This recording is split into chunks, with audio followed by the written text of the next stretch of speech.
12Sports team presents your Friday Night Overtime.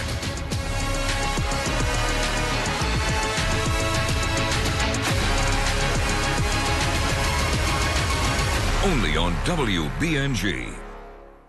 Thank you for finishing your Friday evening right here on WBNG and right here on Friday Night Overtime. There was a lot of action from all the 7 week for all Section 4, so let's get right to it.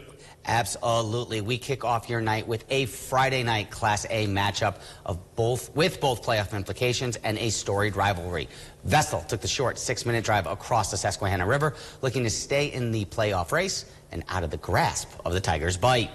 Cue Timmy trumpets and turn up the Narcos. Ty Cobb Stadium rocking for this one. Vestal driving early. Josh Queller pulls the RPO. He hits JT Cannon on a slant, and that puts the Bears in UE territory. A couple plays later, Queller rolled out. He finds Brody Crawley on the Spider 2 wide banana. Golden Bears go up 7-0. Tigers roaring back, though, in the second quarter. Joey Gennarelli on the rollout. He finds Dominic Prince Lasicki, and he finds the red zone for the Tigers. The two would find each other once more. Lasicki letting Michael Hogan know, "You got lost, son." UE evens it up at 7. The Golden Bears jump back ahead, though, just before half.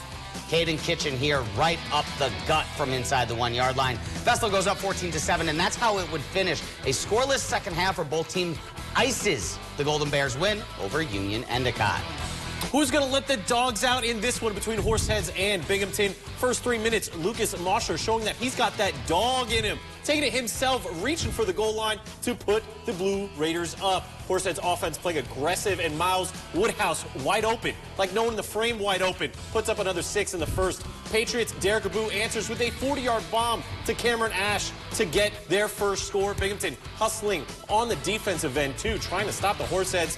Raid to the end zone, and it's unsuccessful, though. Blue Raiders, Bryce Thomas rushing to the end zone to pull a major lead in Alumni Stadium. Blue Raiders adding to it, though, charging down the sideline and add even more. Horseheads, Blue Raiders took home the win against Binghamton with the final score of 49-14.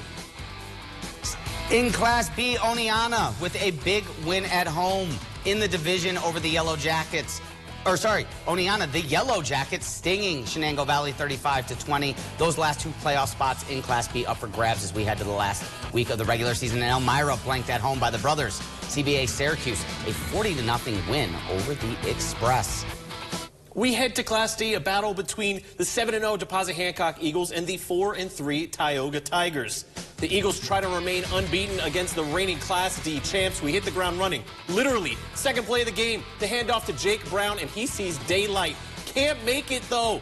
He's got caught at the 2-yard line. Good hustle play by Grayson Thomas. You can't have him get that gain and not reward the man. Jake Brown punches in for the 2-yard touchdown. Eagles would come right back. Nice play action throw from Blake Fortunato to Micah Simmons. We're even at 7, but back and forth in the first half. And you got to fade the hot hand. Jake Brown trucking people. Get off the track. He'll take you into the end zone, too, for another touchdown. Eagles turn. Scrambling Blake Fortunato. He'll launch it to the end zone. And he'll find Tyler Persbacker coming down with it. Tioga would step on it in the second half as the Tigers hand the Eagles their first loss on the season, 56-28. Moving to the other Class D battle between Bainbridge, Guilford, and Newark Valley. Pick it up in the third quarter. Bobcats only up 6-0. This is why defense on both sides not allowing anything. Declan Marshfield with the strip over the Bobcats. Defense showing out. 1st and 20 here. Bobcats try to buy it all back, but it's up for grabs. Josh jamming. He's jamming and gets the pick for the Cardinals. Someone's defense has to let up at some point, right? Nope. It's the opposite. Cardinals can't get a clean exchange. Ball's on the ground. Parker Buttress there for the scoop and score. Defense turns to offense. Bobcats 14-0. Cardinals offensive struggles continued. Ball hits the ground again, and the Bobcats are top of it. They can't capitalize, though. This one's inside the Cardinals to 10. The pitch to Logan Rhodes. I'm not saying go down, though. He runs for the touchdown. It's not enough. Bainbridge Guilford takes the win over Newark Valley, 20-6. Class C. Sorry, go ahead. No, I'm gonna go. He'll finish it. Class C also with the future crucial games here on the calendar. The regular season coming to an end very soon. The Black Knights taking on the Sabres in Class A. In Class C matchup, Sydney had the first with Aiden O'Connor running it in for the 8-0 lead. Windsor answered back with Ashton Werner. QB sneak. Yeah, he'll take it himself. The Black Knights were down 1, but this interception changed it quickly. Tyson Schmidt took it all the way for a pick 6 to go up 14-8. He's still going. I'm already past this highlight, and he's still running to the end zone. That's how long he took it back. Windsor just outside the red zone with a new quarterback, and he soars it to Sabres cornerback Dylan Easton for the INT. The Black Knight come out on top 49-16. The Wolverines visiting Lansing and took care of business with a 48-0 win. The game had a 70-yard punt return for a touchdown by Dalton Davis and a handful of scores coming in a variety of ways. Some 8-man action as well. The Blue Devils of Moravia get a 49-0 shutout win over Unitigo. And Trumansburg Blue Raiders 69-26, a road win at Groton. And don't go anywhere. We'll be right back with some more action, so don't go anywhere.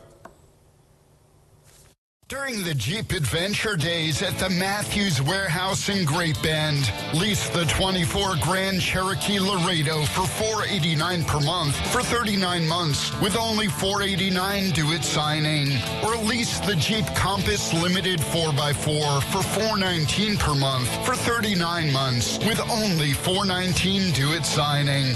At the Matthews Warehouse in Great Bend or MatthewsJeep.com.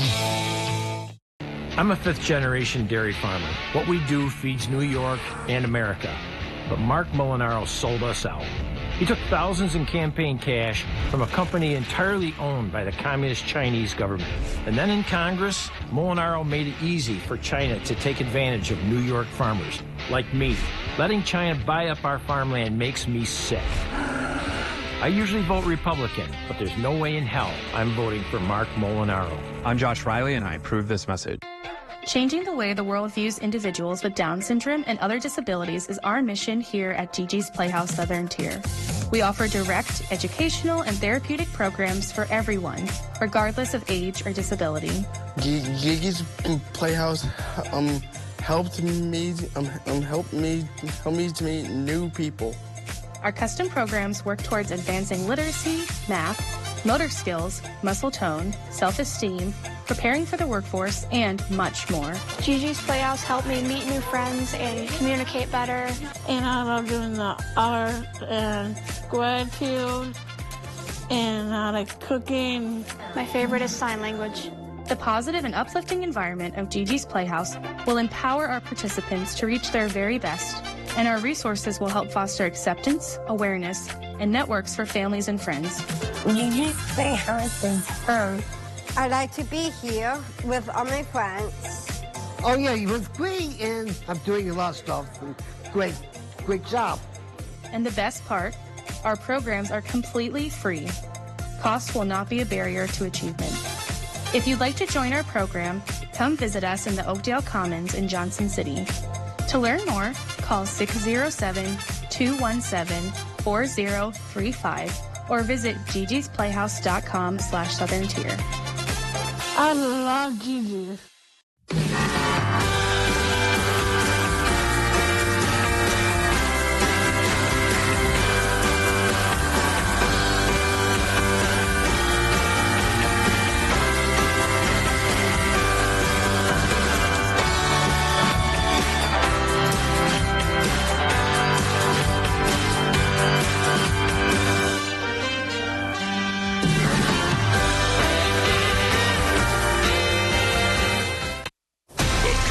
Sports Team presents your Friday Night Overtime. Friday night this week, not just dedicated to the football field, as sectionals are in full effect for both girls soccer and field hockey tonight. We got so much to cover tonight, we had to bring in a third man to do so. So let's head on over to Keith Savage at the sports desk for more. Had some busy games on the schedule for girls soccer. Some teams' season ended while others made their Section 4 champions dreams closer to reality. 7th seed Union Springs taking on the 3rd seed Chenango Forks. The Wolves looked to strike first, but went right through the uprights. Union Springs goalkeeper. She's going to drop this ball, but they're going to catch a break as the Blue Devils missed a golden chance, kicking it right outside of the nets. Next play on the corner kick, Ella Doherty would make up for it, showing off the moves, getting some impressive saves. The Wolves have their best chance yet to convert. It's Fiona Brennan showing off the hustle. Permit to that goal. This is why you hustle, kids. The Blue Devils won 2-1. Will play Waverly in the championship on November 2nd. Forks will take on top seed Waverly in the finals. Wolverines with a 2-0 win tonight at home over to Lansing.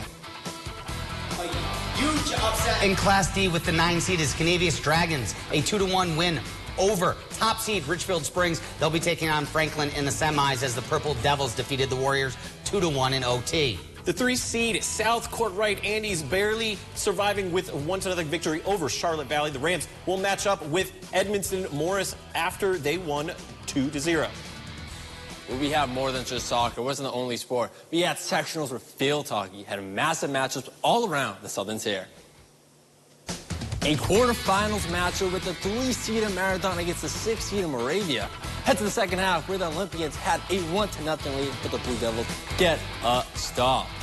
Marathon wanted the second score as this goal would just find the back of the net. Abby Ensel extending that lead. They wanted more on the penalty corner. But once again, Moravia, they're just showing off their defense today, rejecting that one. The Olympians, Catherine Newkirk, would join the fun with a game-sealing goal. Marathon wins 4-0 and will play against Deposit Hancock on Tuesday in the semifinals. The 5th seed Spencer Van Eaton defeated Walton 1-0 going into the quarterfinal matchup. The Eagles will have a matchup with Whitney Point on Tuesday. It has been an incredible night. We had field hockey, we had soccer, and of course we had all of football in Section 4 as we get ready for one more week. That's right, last week. Next week wraps up the regular season, and we wrap up here tonight on Friday Night Overtime. Thank you, Keith. Thank you, Michael, and thank you all for joining us.